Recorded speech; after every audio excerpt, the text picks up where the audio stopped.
Hi, I'm Oscar, one half of the F1 couple, and I'm here to talk to you about Formula E, and more specifically, the third race of the season that was in Mexico City. So I'll start off with qualifying, as you know, that seems like a sensible place to start, and of course, this new format that really does seem to be working well. It's really creating good drama in the qualifying sessions while still remaining fair, which is obviously something that we'd lacked a little bit from the last few seasons. So in Group A, we had Lotterer showing great pace, topping that group, with Mortara in second, Vergne in third, and then Vandoorne just sneaking through, despite him having a pretty messy couple of laps, really, in that session, we have to be honest. There was, you could say, not any real surprises in Heuer now. You'd have probably expected those four to go through. Lotterer and Vergne, they'd got through into the knockout stage in the previous weekend in Saudi. But maybe de Grassi, you could say, in seventh from that group. That would have probably been a bit of a disappointing performance. You wouldn't have been surprised if he was in those top four, or probably in fifth. It would be the least you'd expected of him. Then in Group B, I would say this was probably the tougher of the two, really. We had Vergne going through top, showing that the Porsche had amazing pace around this track. Something that will become a little bit of a theme throughout this podcast. And then Costa in second, showing that those DS Techeetahs, they have good pace as well. Frijns in third, and Vries just getting through in fourth. But yeah, like I said, it's a tough group, so both Jaguars are missing out, and also Jake Dennis as well, who was sitting fourth in the championship at that time.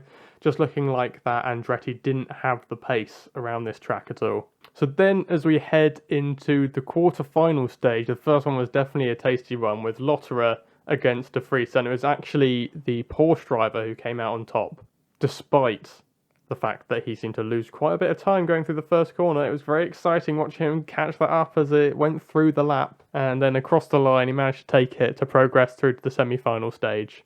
And then in the second quarter-final, we had Mortara triumphing over Frijns. Frijns had a very, very scruffy lap. It looked like he was right on the edge of control the whole time, and so like at points it looked like that was going to lead to him doing a decent time, and then obviously, you know, a mistake comes in, and then that's just sort of blows the whole session for him. So Mortara through to face Lotterer in the next round. Then in the third quarter-final, we had the fight between the two DS Techeetahs, and it was a very, very tasty one. Oh, I mean, we'd expect that between these two. They're just so close to each other sort of all the time. Both champions of this format, and they just seem to be able to match each other really well. And there was no exception here, just 11 thousandths between them. But it was Vergne who got it over Costa. And then in the final quarterfinal, Vergne made it a 2-0 victory for Porsche over Mercedes as he got the better of Vandoorne, with Vandoorne making a big mistake right at the beginning of the lap and just not being able to recover from there. But even if he hadn't made that, I'm not sure it would have made a huge amount of difference because the Porsche was just looking so quick. I mean, we know the Porsche's great one-lap pace. It's always been about, can they take that into the race? And well, this weekend they certainly managed to do that. So in the first semi-final, we had Mortara against Lotterer, and it was Mortara who probably, surprisingly, actually got one over Lotterer. Lotterer was top of his group, he was fastest in practice, and you just had this feeling he was going to be able to put it on pole. He always has that one-lap pace, but it wasn't to be. Mortara by just 600ths of a second getting through to the final. And in the other semi-final, Vergne, let's be honest, kind of obliterated Vergne, really. Vergne, I think a similar thing happened in Saudi when he was against De Vries. Looking like he was doing a good lap, but just the pace of the other car was unreal. So that meant we had Vergne against Mortara, the fight for pole, and it was going to be Vergne who got it. Got one over Mortara there. Mortara having this bizarre spin across the line to finish his lap. Not the first time we'd seen someone do that. I think Vergne did it in Hong Kong, I think it was. He spun across the finish line to complete his lap. And actually got pole, I think, spinning across the line, which is pretty nuts, but not to be for Mortara this time. He just looked so on the edge the whole lap, the Venturi driver. It was really spectacular, and just that final corner just sort of ran out of adhesion with the tyres onto the track, and still second for him. That's pretty good. But Vergne taking a pole, and he looked absolutely in control of this session, really. So lining up at the front of the grid, we had Vergne followed by Mortara on the front row, and then Lotterer making it 2 Porsches in the top 3, and then Jean-Eric Vergne, of course, rounding out that top 4. So as we move on to the race, and at the start, on the opening lap, there was certainly some very close, but also very clean racing, which, you know, that sort of cleanness on the first lap, we don't usually expect that from Formula E. There's usually a little bit of carnage going on, but ultimately out the front, there wasn't any real change of position. So Costa actually caught the wall, didn't he? He was probably quite lucky to get away with not getting any damage on his car there. But he looks set to drop some positions, but actually no, he was able to hold off De Vries charging behind him. Sims would stop on track, bring out a yellow flag, and I mean, it just continues his miserable start to the season after his mistake in the second race in Diriyah as well.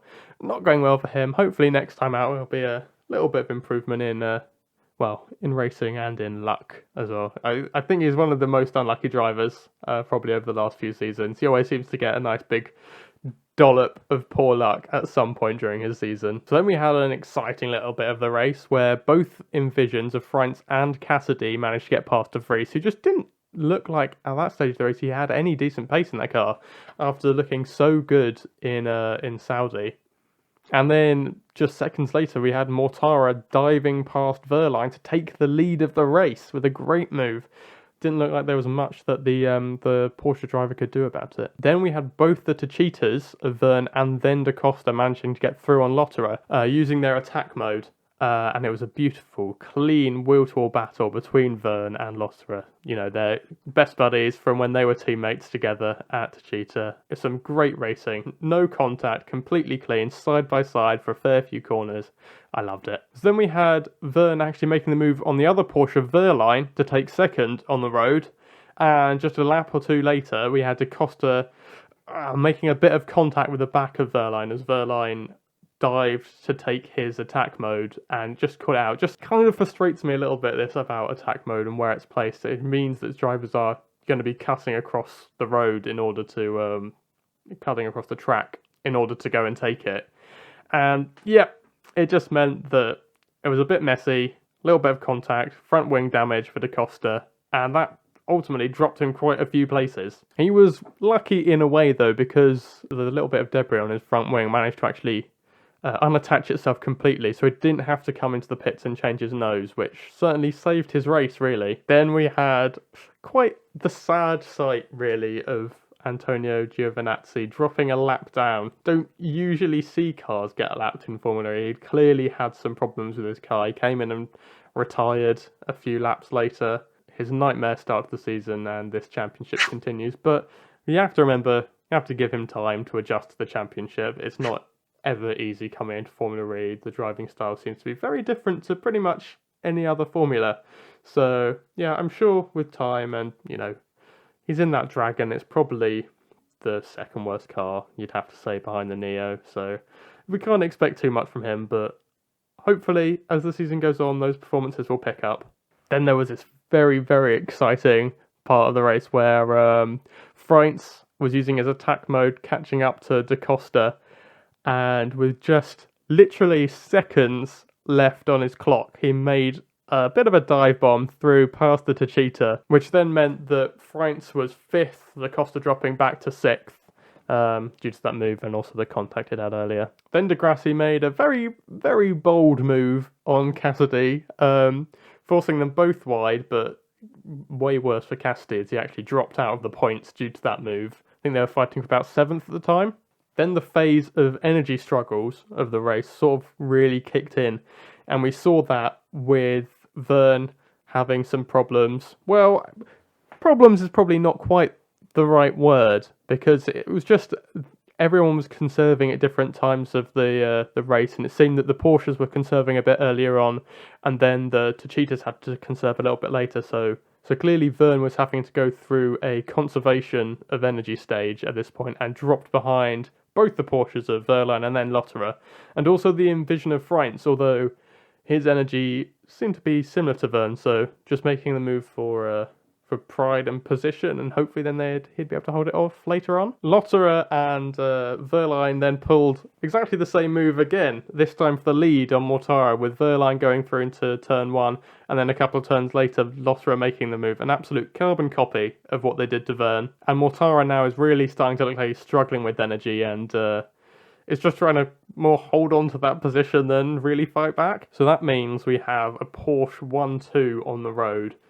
And given what has been kind of struggles really for most of the time that they've been in the sport, is something quite unprecedented, something we hadn't seen before, but I certainly love seeing that. They're two great drivers, and hopefully that car's going to remain strong now as well. Frijns then absolutely lunges through on Mortara, both of them right on the edge, and that's for third place. But both of them have about 3% less energy than the two Porsches ahead, which is the equivalent to at least a lap, probably a little bit more. Cassidy had been having a bit of an interesting strategy. Unlike pretty much everyone else, had left his attack modes until quite a bit later on, and he was using this to great effect, actually, to get himself up to 6th, just 3 positions behind his teammate. But just like Frijns, he was also very compromised on energy at this point. Mortara's energy struggles continue, as both of the DS Techeetahs behind have managed to go through their conservation of energy stage and now seem like they have enough to attack, and they both do exactly that and get past Mortara, meaning the Venturi driver has now dropped to 6th, which, after leading for so much of the race, has to be a disappointment. And then it's Frijns' turn to start dropping back. I mean, probably you'd have to expect that, given that his energy was at a similar level to Mortara's, and both of the Techeetahs get through on him as well. And of course, Mortara got through at that point as well, didn't he? So, dropping Frijns right back to 6th from 3rd just a few moments before. And then, as we enter the last few laps of the race, it got a little bit exciting. A bit too exciting for Grassi and Vandoorne, though, as Grassi punts Vandoorne off in the stadium section and duly receives a 5-second penalty for his troubles, which ultimately meant that both of them would finish out of the points this race. So, not good for either of them in the championship. The Porsches, who had clearly been playing the team game, which you have to give them quite a lot of credit for, especially Lotterer, given that he's never had a win himself. Happy to, well, not completely happy, you can imagine, but happy enough to sit there in second and give the team a 1-2 and then give the team their first win and sacrifice that first win for him, which has just seemed so harsh he hasn't got one yet. Yeah, the Porsches cross the line with just 1 second left on the clock, meaning that there'd be 2 further laps rather than just the 1 further lap that some of the teams had expected there to be. The real fall guys of this were both of the Jaguars of Evans and Bird, and then also Rowland and Cassidy as well, who were running nicely in the points, but clearly they hadn't calculated that there was going to be this extra lap. They didn't have any energy left. They had to just coast around on the final lap, and of course that meant they were out of the points. You'll love to see that in Formula E, though. It's kind of exactly what the sport is about, having to be on edge of this energy and on top of it and being able to calculate how much you're going to need and have left and pushing it to the max, but ultimately these guys just pushed it too far this week. So it was a first win for both Vergne and Porsche, with a 1-2 for the team. Lotterer, as I said, he amicably comes across for a podium, and then they're both joined by Lotterer's old teammate Vergne as well. And you have to say, it was a bit of a Mexican redemption for Vergne, who, you have to remember, back in 2019, he missed out to Grassi, getting overtaken with a handful of meters left when he had just run out of energy at that point. And, of course, last year, in Puebla, in 2021, he dominated the race, took the win on the road, but was disqualified for what was basically an admin error on his tyres that they hadn't been declared correctly. So, finally, Mexico treating him well, just at the 3rd time of asking. And you have to say, it was an excellent turnaround for Porsche, who I feel like throughout their experience in Formula E so far have really suffered with overconsumption of energy and being able to conserve it well, being able to not have to have these periods of massive lifting off, which usually means that their driver is going to lose out those positions at that time. But today, if they absolutely schooled everyone else in how to manage their energy, and, you know, second to none, really, and that's why they were 1-2 on the road. It was also great to see a vast improvement from DS Techeetah. You have to think that they would have been able to fight for the lead in slightly different circumstances. Things didn't necessarily go their way, especially with Costa picking up some damage, and Vergne admitted after the race, I think, that they hadn't exactly done their attack modes at the ideal time, so they could have fought the Porsches for the win. But yeah, I just really hope that both those teams can bring this form into later races as well. So it was a little bit of a shake-up in the championship. I mean, you have to expect that a little bit with Formula E, and especially as it's only been the third race of the season. But Vergne and Lotterer obviously won on the road. They jump up the championship now. A little bit of a disappointing race, you have to say, for the guys who were coming out on top in Diriyah, the Mercedes EQ team, and of course Venturi's as well. Both of them only getting one driver in the points, but it was Mortara and Vries who were their top two drivers, and if they can bring that consistency at every round, then even if it's a weekend like this where they're not the fastest car, they can still come home and score good points like they did in 5th and 6th. So now if we turn our attention to the championship, it's still Mortara and Vries leading the way, those two, but then we have the two Porsches of Vergne and Lotterer jumping up to 3rd and 4th, which you have to say is great for them. And we've got the other challengers of Vandoorne, Vergne, Dennis, Grassi, the guys you expect, Frijns as well. He's been pretty consistent throughout all the rounds, really. And you have to think that those guys are going to probably be the challengers if you look at the points now. Costa, yeah, a couple of wins and he's back in it. And you can never really write anyone off at this stage of the season, but you'd probably think that the championship winner will be coming from somewhere in this top 10. The only other wild cards you might have to throw out there are the two Jaguars of Evans and Bird, who they haven't seemed to be able to get a decent weekend together yet, which is a bit of a shame. But you have to imagine their time will come. The last few years, Jaguar have been looking pretty good. They've always had a good result. I think they've probably always had a win at some point during those 3 years. Maybe their first year in the sport they didn't get one. I can't exactly remember. But yeah, you have to think they're going to come good at some point. But 3 races down and neither of those drives inside the top 10, you have to be disappointed. And if we look at the constructors, still Venturi and Mercedes leading the way there, but Porsche jumping right up to look like they could challenge. They just need to be able to bring the form they had this race into the coming races, and they should be looking good to challenge those two as well. And Techeetah there in 4th. We know they have a good package. We know they have 2 of the best drivers probably on the grid. You can't really argue with that lineup. They're gonna have wins this season.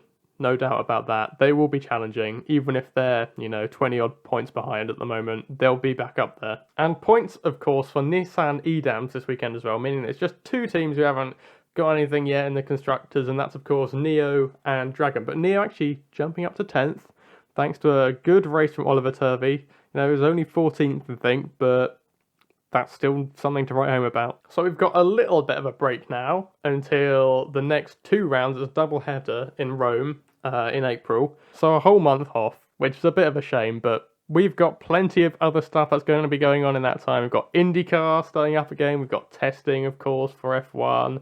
We're going to be talking about the liveries in F1 as well, doing a little bit of a preview into the new season. And of course, before the next episode of this, we will have had races in F1 as well, which I'm very excited about. Very excited to see how these cars stack up against us, these news ones for 2022.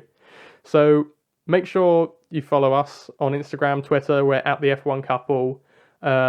Give this video a like, subscribe to our channel to keep up to date with all our content. And until next time, I've been Oscar, and I'll see you later.